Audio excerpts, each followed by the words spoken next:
Before we get into it, like the video, subscribe, and hit the bell icon for more real, emotional stories.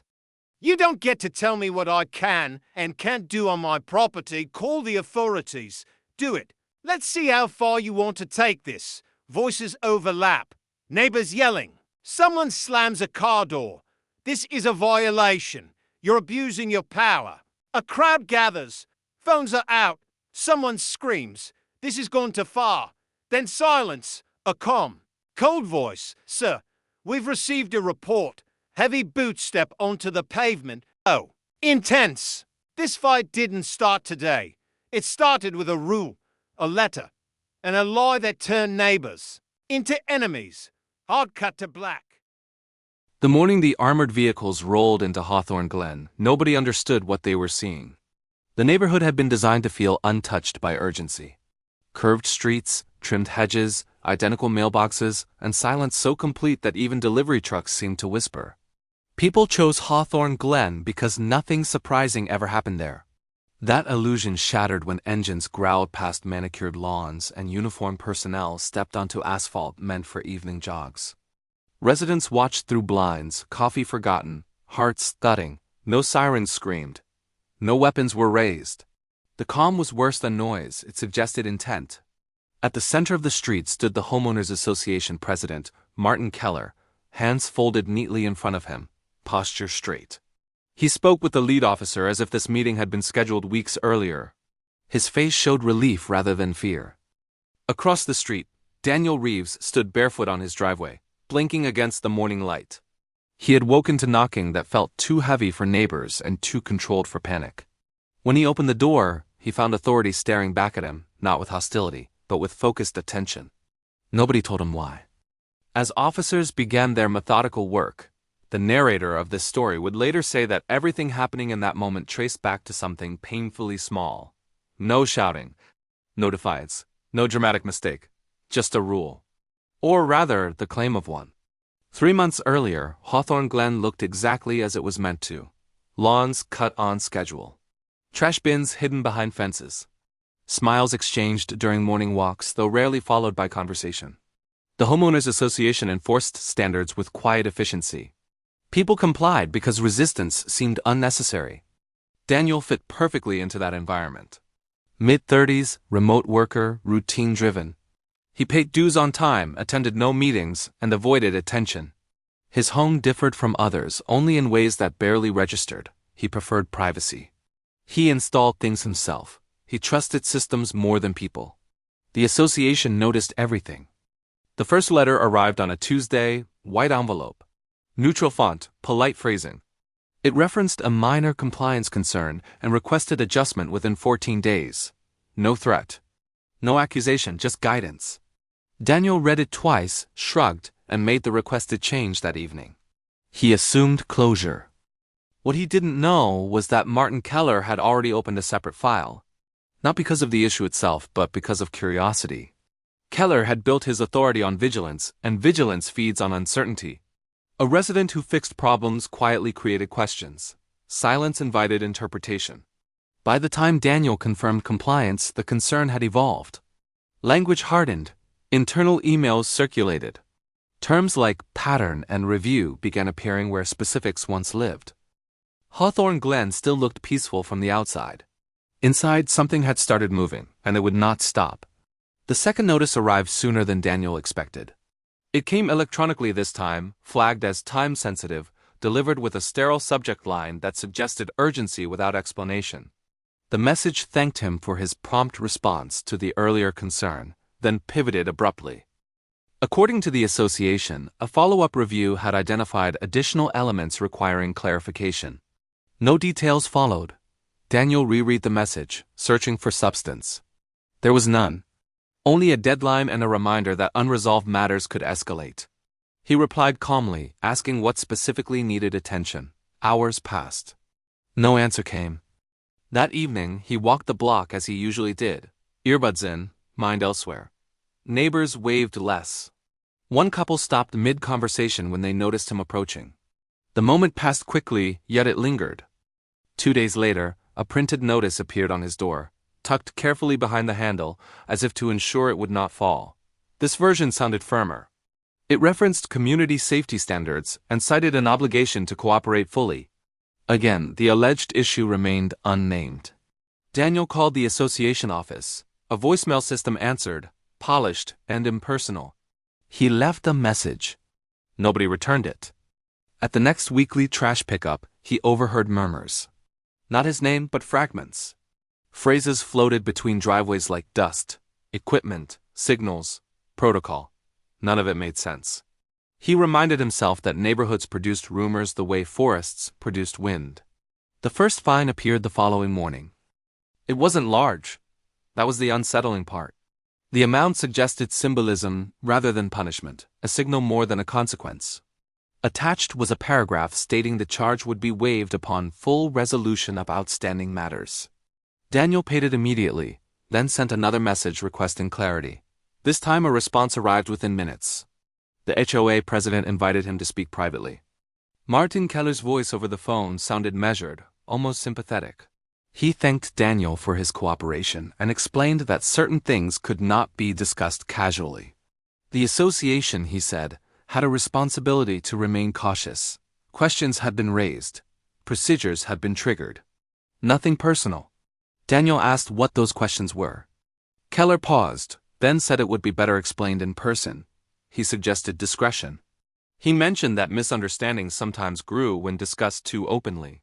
After the call ended, Daniel sat alone at his desk, staring at the dark reflection of his screen. The language replayed in his head, circular and empty, full of implication without substance. That night, he noticed a vehicle idling near the corner, longer than usual, no markings, no movement. It left eventually, leaving behind a feeling that did not. Somewhere within the HOA's internal correspondence, a phrase had been typed and retyped until it felt real. Potential concern. Once written, it began shaping everything that followed. The meeting took place in the association's office, a converted model home that smelled faintly of air freshener and old carpet. Certificates lined the wall, each framed with care, each signaling legitimacy rather than purpose. Martin Keller sat behind a wide desk, fingers interlaced, expression practiced. He spoke slowly, as if pacing his sentences mattered. According to him, the association had received external feedback.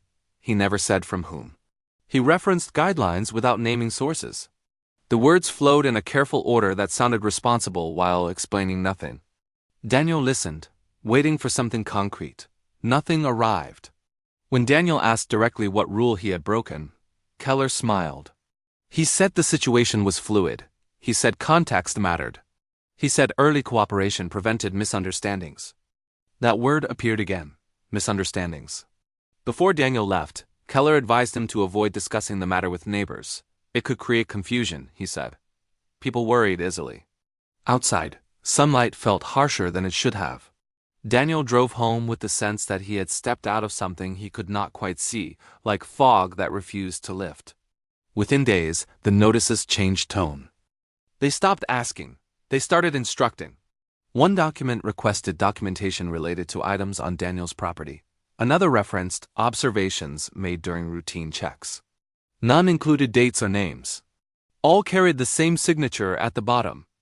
Neighbors grew distant in ways that couldn't be confronted. Conversations ended when he entered a space. A woman across the street smiled too tightly when he waved. Someone moved a trash bin to avoid standing near him. Daniel emailed the board requesting a formal explanation. The response came from Keller, alone. It stated that discussion would continue through proper channels. It warned against obstructing an ongoing review. That phrase bothered him most, ongoing. Late one night, unable to sleep, Daniel read through the HOA bylaws line by line. He highlighted sections.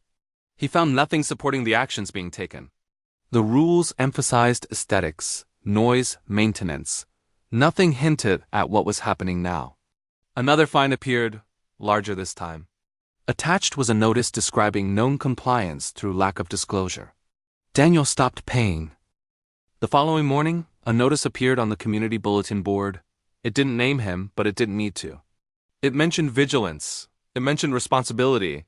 It urged residents to report anything unusual rather than assume innocence. Fear does not require accuracy. It only needs suggestion. From that point forward, every step Daniel took felt recorded. Not by cameras or devices, but by eyes trained to interpret ordinary behavior as evidence. A late-night light became suspicious. A closed curtain felt deliberate. Silence itself became proof. Inside the HOA office, emails multiplied.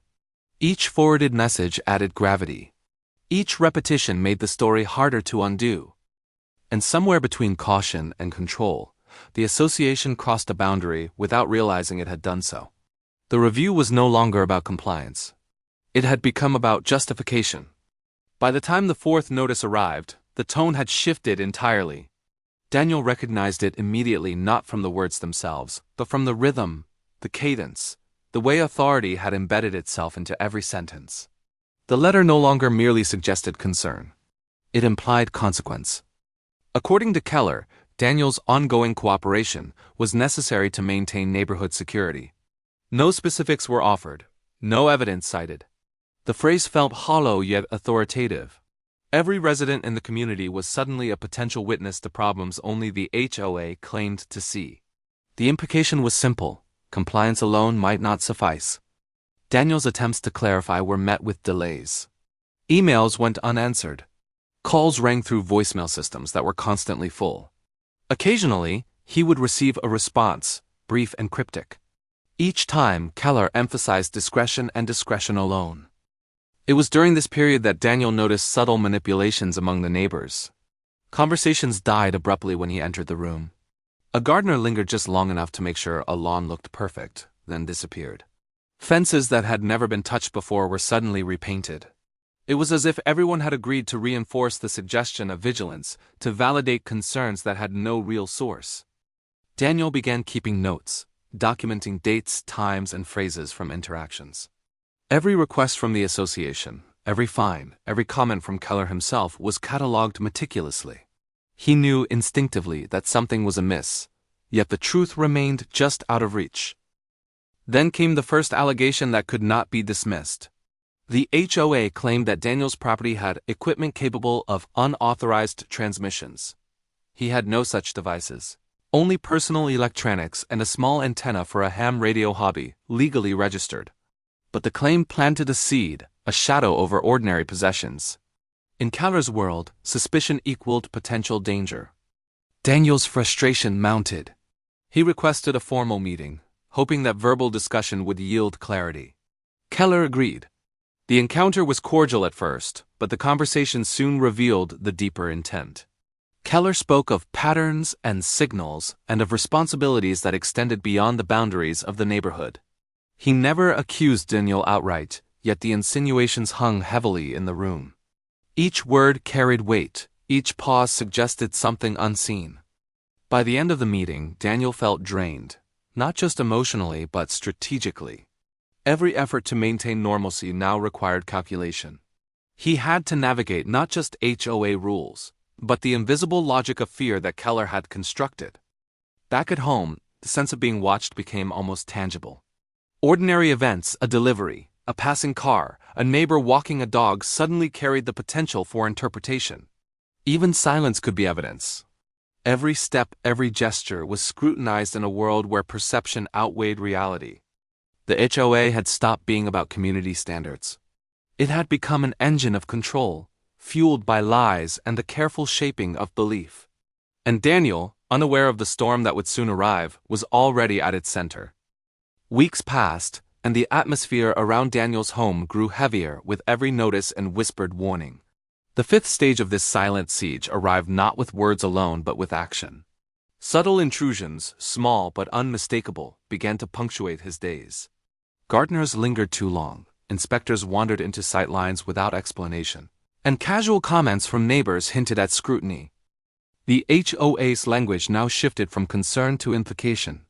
Notices spoke of observations suggesting potential known compliance and mandatory disclosure of all relevant items. Each phrase carried authority, but none offered proof. Daniel realized that every normal object on his property could be construed as evidence, every ordinary behavior potentially incriminating. His mailbox, the swing in the backyard, even the angle of his blinds became part of an unspoken dossier. Fear began to permeate the neighborhood. Residents whispered in hushed tones, exchanging glances that suggested knowledge yet revealed nothing. Children played more quietly. Social gatherings became formal and cautious. The community had internalized vigilance. Suspicion now flowed freely, needing no verification. One evening, Daniel received a letter stamped with urgency, warning that continued non-compliance could result in formal escalation to external authorities. Again, no specific violations were cited. The implication was enough. He understood then that compliance alone would never end the scrutiny. He existed in a world defined by the perceptions of the HOA, and perception had become reality. That night, he walked his yard under the dim glow of streetlights, taking note of shadows and shapes that never before held meaning. A neighbor across the street paused mid-step, looking toward his home, then hurried along. The act was innocuous, but within the psychological maze Keller had constructed, every action carried significance. Through it all, the HOA maintained the facade of civility. Keller's letters ended with pleasantries, the occasional "thank you for your continued cooperation," and reminders that the association was acting in the neighborhood's best interest. But beneath each polite phrase was the unmistakable pressure of authority, the unspoken assertion that Daniel had stepped into a world where normal rules no longer applied. Isolation became his companion. Social cues twisted into warnings. Even the familiar sounds of his home, the hum of appliances, the creak of floorboards felt amplified, as though part of the scrutiny that had become his reality. Ordinary life had transformed into an arena of suspicion, orchestrated by invisible hands, each move measured and weighed. And within that quiet, mounting tension, the first hints of the national security claim began to surface. Whispered in conversations Daniel only caught in fragments, planted to prepare him for a reality he had yet to fully comprehend. The phrase appeared for the first time without warning. Daniel heard it secondhand, carried through the mouth of a neighbor who spoke too quickly and apologized too often. During a brief exchange near the mailbox, the man mentioned that the board was being careful because of national implications. He stopped immediately, after saying it, eyes widening, as if the words themselves were dangerous. That evening, Daniel received an email marked confidential. It explained that the association had identified matters extending beyond residential governance. The message stressed restraint, discretion, and cooperation. It stated that the HOA was obligated to report concerns that might intersect with broader safety frameworks. No accusation was made, yet the direction was unmistakable. National security. The words felt absurd and terrifying in equal measure. Daniel read the message repeatedly, expecting logic to emerge. Instead, the language folded inward, referencing obligations without statutes, responsibilities without authority. It cited guidance received through unofficial channels. It emphasized urgency while offering no facts. When Daniel requested clarification in writing, the reply arrived quickly this time. Keller advised against pressing for details. Some processes, he wrote, did not benefit from transparency. He reminded Daniel that escalation could create complications for everyone involved. The community responded exactly as fear instructs. A scheduled block gathering was canceled without explanation. Parents pulled children closer when Daniel passed. A rumor spread that certain precautions were being taken quietly, just in case. The absence of information became proof that something serious was happening. Daniel consulted an attorney, presenting the notices and fines. The attorney frowned, tapping the papers lightly, noting how carefully the language avoided claims while encouraging conclusions. He warned Daniel that once certain phrases entered official channels, momentum became difficult to stop. Within the HOA office, Keller was careful. He never wrote the words outright in public-facing documents. Instead, he allowed others to say them. He let speculation do the work. In private correspondence, he framed himself as a reluctant participant, a responsible intermediary acting under pressure. A new notice arrived, instructing Daniel to prepare for potential contact from external reviewers. It emphasized that cooperation would reflect positively. Resistance, it implied, could raise concerns. Sleep became elusive. Every sound outside felt amplified. Daniel found himself rehearsing explanations for scenarios that should never have existed. His home, once a place of retreat, now felt provisional, as though permanence depended on approval he could not earn. Late one night, he noticed unfamiliar vehicles parked along the street. No markings. No movement. They were gone by morning. The next communication from the HOA was brief. They had completed their internal review. The matter, Keller wrote, had been forwarded. Whatever came next would no longer belong to the association. And in that moment, Daniel understood the full danger of what had been done. A story built on suggestion had crossed into a system that did not question intent before acting. A small neighborhood lie had been dressed in language powerful enough to summon consequences far beyond anyone's control. The mechanism had been triggered. There was no rewind. The morning the military arrived was deceptively calm. The sun rose over Hawthorne Glen as if nothing unusual could ever happen here, spilling gold across manicured lawns and the silent sidewalks. Birds called in routine choruses. Mailboxes reflected the light without a hint of what was coming. Daniel noticed first the low hum of engines, distant at first, then closer, deliberate, measured. He stepped onto his driveway, heart tightening, as black vehicles with angular silhouettes moved into view. Soldiers in crisp uniforms exited methodically, carrying no visible weapons but projecting undeniable authority. They spoke into radios, eyes scanning, gestures coordinated. Martin Keller appeared, hands folded, a practiced smile on his face. He greeted the officers with precision, guiding them as though the streets themselves belonged to him. Neighbors peeked from windows, children clutched stuffed animals, and the sense of unease grew heavy, almost tactile. Daniel approached cautiously. An officer's nod invited him to speak, and he complied. Questions were calm, measured, professional. They asked for identification, property access, details of electrical systems, and communication equipment. Daniel answered truthfully, offering documentation and explanations. Each gesture was recorded, catalogued, and acknowledged. Meanwhile, Keller watched closely, eyes bright, posture unyielding. The HOA president seemed confident, as if the very presence of the military validated the narrative he had carefully constructed. Residents whispered behind closed doors, unsure whether to feel relief or fear. The officers moved efficiently, noting nothing unusual. Wires were traced, signals examined, equipment inspected. They acted deliberately, professionally, without assumption, without haste. Every step was methodical, but Daniel could not shake the surreal sense that his life had been interrupted by forces meant to operate in arenas far larger than a quiet suburban street. Hours passed. Questions repeated. Documentation confirmed. Each inquiry reinforced the contrast between actual threat and perceived danger. Daniel remained cooperative, patient, and increasingly aware of the absurdity and gravity entwined in the same morning. From the edges of the street, neighbors observed silently. Eyes followed Daniel, followed Keller, followed the officers. The illusion of normalcy had dissolved completely. The quiet compliance of Hawthorne Glen had given way to a theater of authority, suggestion, and obedience.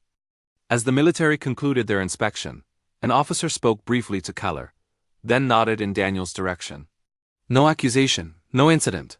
Nothing to substantiate the fear, the fines, or the escalating tension. Just procedure completed, facts noted, and a story quietly disproven. But for Daniel, the world had already shifted. The invasion of his routine, the scrutiny of his life, and the power wielded by an organization supposedly limited to garden hedges and parking spaces had made permanence feel precarious. He understood then that perception had nearly rewritten reality itself, and the next step's truth, exposure, and accountability would have to follow.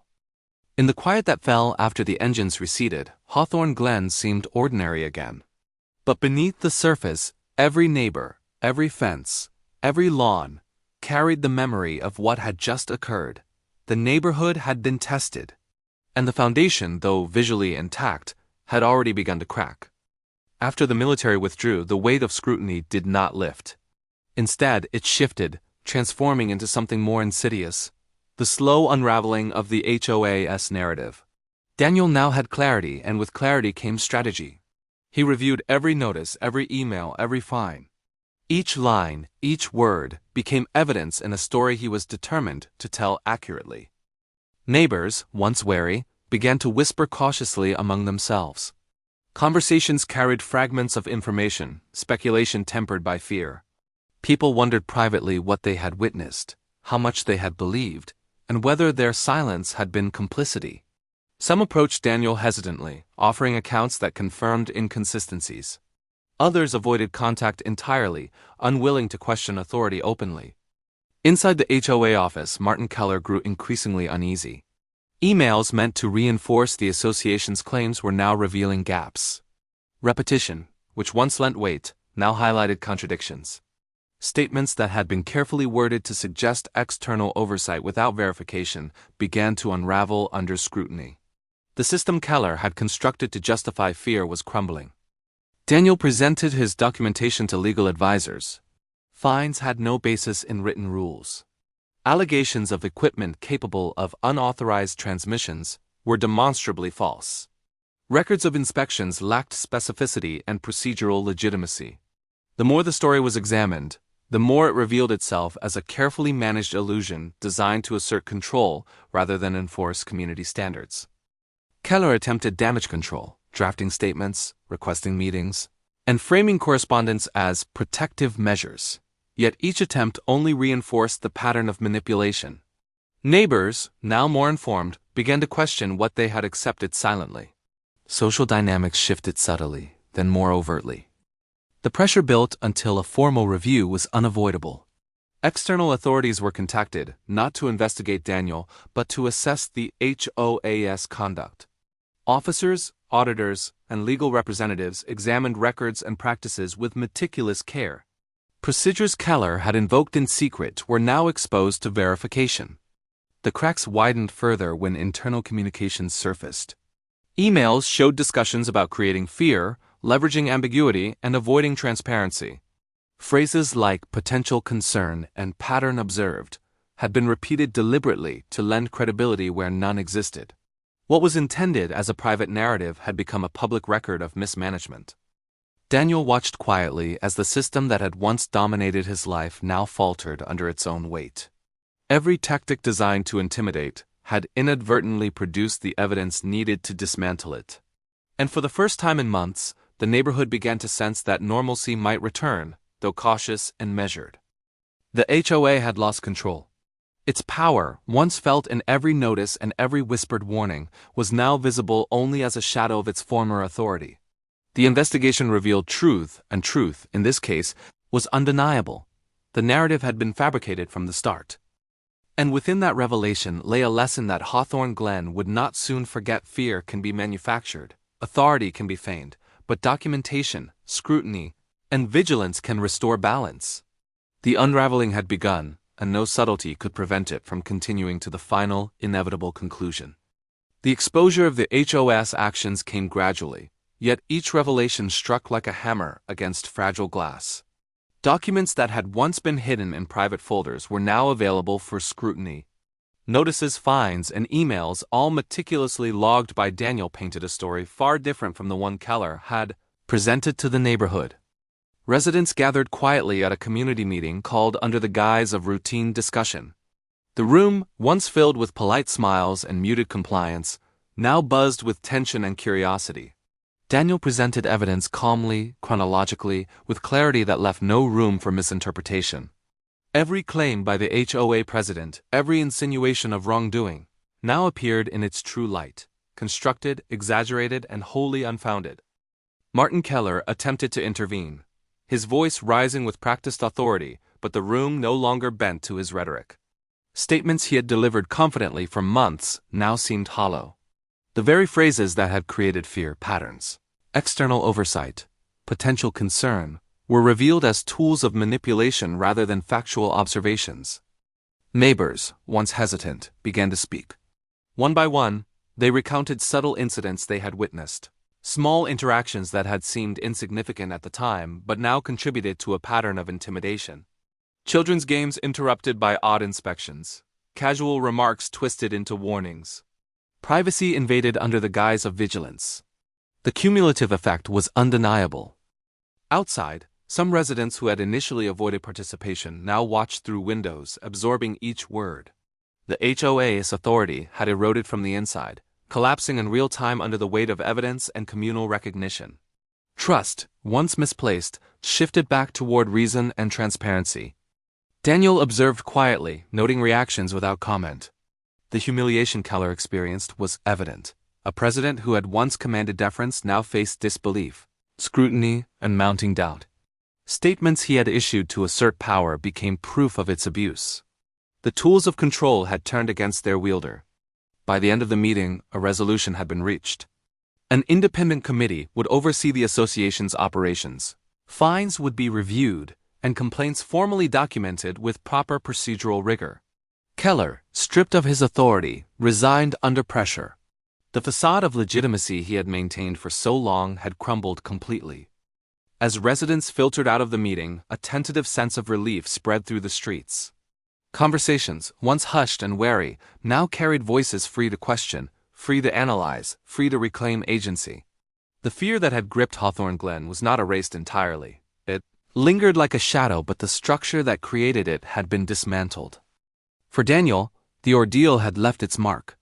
He had endured scrutiny, isolation, and the tension of a fabricated crisis. But in exposing the truth, he had restored balance, not only for himself but for the community. The HOA's collapse was public, undeniable, and irrevocable, a testament to the consequences of deception and the enduring power of transparency. The final part of the story settled over Hawthorne Glen like a quiet aftershock. The streets looked the same, lawns trimmed, mailboxes aligned, morning joggers weaving between houses, but beneath the surface, everything had changed. Residents moved with a new awareness, conversations carried a cautious honesty, and the sense of unquestioned authority had vanished. Daniel returned to his home, now freed from the constant pressure of scrutiny. The fines had been rescinded, the allegations dismissed, and the HOA president who had orchestrated months of tension was gone. Yet the experience lingered, a reminder that even ordinary places could become arenas for control when authority is wielded without accountability. The community took its first steps toward repair. An independent board replaced the former leadership, emphasizing transparency, clear rules, and fair communication. Neighbors who had once hesitated to speak now participated openly. The process was deliberate, cautious, and necessary, designed to ensure that manipulation could never take hold again. For Daniel, life returned to a tentative normal. Mornings were quieter, though he remained aware of the potential for future disturbances. He kept his notes not out of fear, but as a record of resilience, a chronicle of how perception and power can be misused, and how clarity and vigilance can restore equilibrium. Conversations across the neighborhood shifted from whispered rumors to reasoned dialogue. Lessons were shared quietly: never accept claims without evidence. Question authority respectfully, and understand that fear can be manufactured to control behavior. Hawthorne Glen, once a symbol of perfect suburban order, had learned that perfection is fragile and trust must be earned, not assumed. In the evenings, as the sun dipped behind familiar rooftops, Daniel often walked his driveway, reflecting on the months that had passed. The ordeal had tested him, but it had also revealed the strength of truth, the value of patience, and the importance of steadfastness when confronted with intimidation. The HOA that cried national security had collapsed publicly, leaving behind more than just empty offices and overturned fines. It left a neighborhood changed, citizens awakened, and a story that would be told for years as a warning and as proof that even the most entrenched authority can be challenged when courage, evidence, and community align. And in that quiet, reflective moment, Daniel realized that the greatest power lay not in the threats of others, but in understanding, preparation, and the unyielding pursuit of truth. The streets of Hawthorne Glen were calm once more, yet the memory of what had happened lingered, a reminder that vigilance is not a choice, it is a necessity. The neighborhood, resilient and wary, had survived. And so had he,